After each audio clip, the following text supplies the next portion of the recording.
Hi, my name is Brilliant Kodie. I am the owner and content director for Those Guys Agency, and I am based in Gaborone, So 2 years ago, I came up with the event concept titled Your Cycle. The main reason behind starting a session like this, honestly, was craving change in the event spacing in Gaborone. The session that we had last year, we had it on the 29th of November last year, 2020. I think we had 45 guests. It was hosted at the Number One Ladies, which is such an exceptional restaurant in Gaborone that kind of like, embodies like the culture, like the aesthetic of Setswana so well.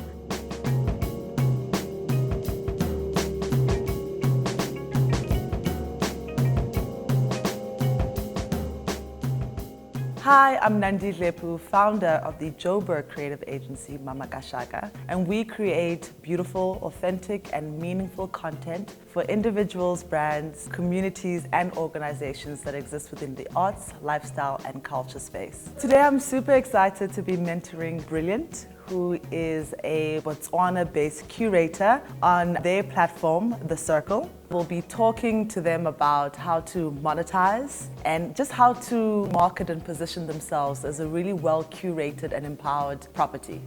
So far with the one session that we've had, 2 challenges, struggled a lot with how to monetize the event. We tried roping in like a drink sponsor, but we just didn't know how do you negotiate the whole thing, or what do you say first, or it was just so confusing.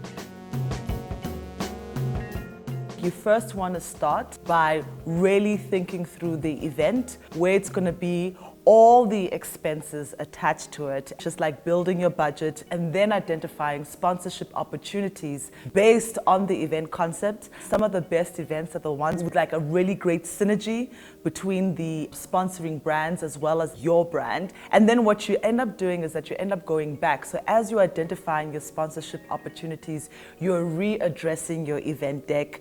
And then when you readdress your event deck, it has an impact on your budget as well. And you basically go between these 3 steps over and over again until you get to a place where you're happy, and then you can kickstart the project and start selling. And when you want to create an empowering brand, it is even more important that you have a brand partner who has a similar vision to yours.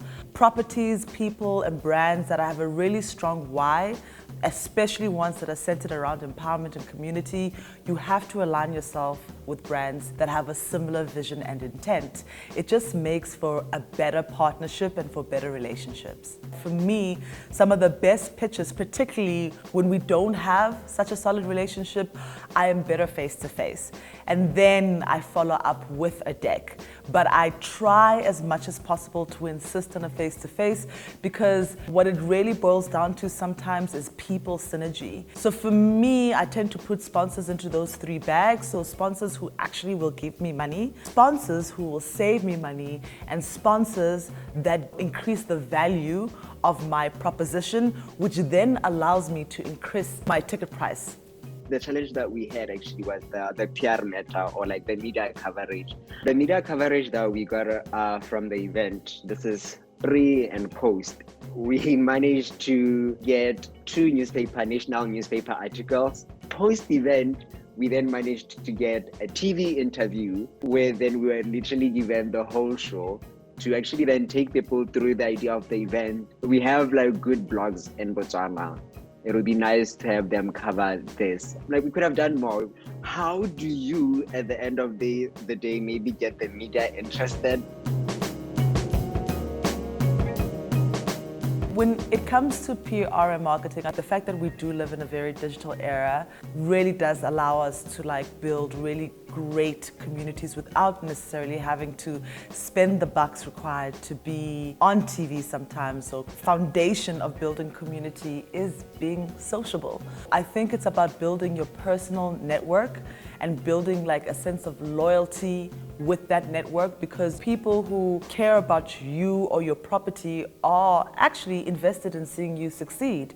And if they're invested in seeing you succeed, they tell their tribe tells their tribe, and so on and so forth.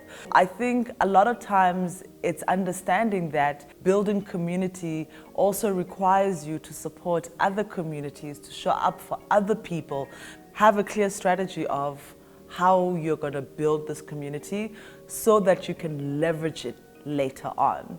You just have to consistently do it in order to grow the numbers and to build the community and to garner some level of loyalty from your community. So for the next session, which we have next month, I'm mainly gonna keep the drink sponsorship thing, but with a different price. Merchandising, definitely we're looking into that with ticket sales as well. I mean, good thing we're selling them from like an online platform, but this time around, I want to approach it with like creative ways of coming up with discount codes.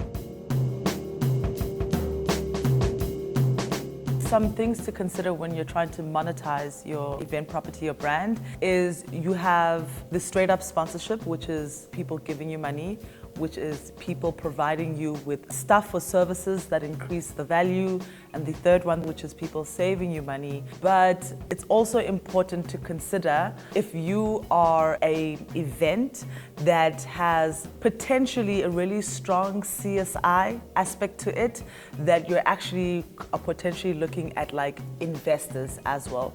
You're looking into brands that have a CSI department and a healthy budget that whose ROIs are very different to traditional sponsors. So we have to really get quite clever about the different types of partners that we want to attract to our properties.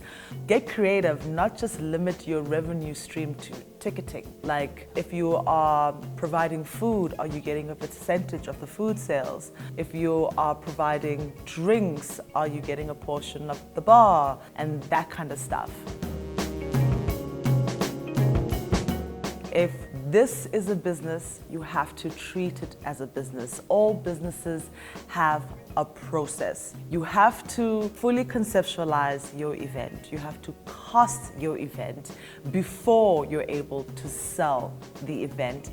I think that you have a really great sense of how to do this already, but I think that you need to be a little bit kinder to yourself in some aspects, understanding that it was a small event, that your target was 60 people and you got 40 people, that it was a good event. It was a solid start. And I think that's the other thing, is recognizing that it was a start.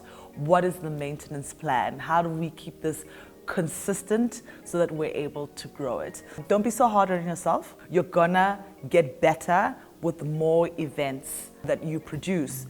It's actually one of the reasons that I tend to do a lot more series than once-off events. I need the opportunity to learn from my mistakes and to get better.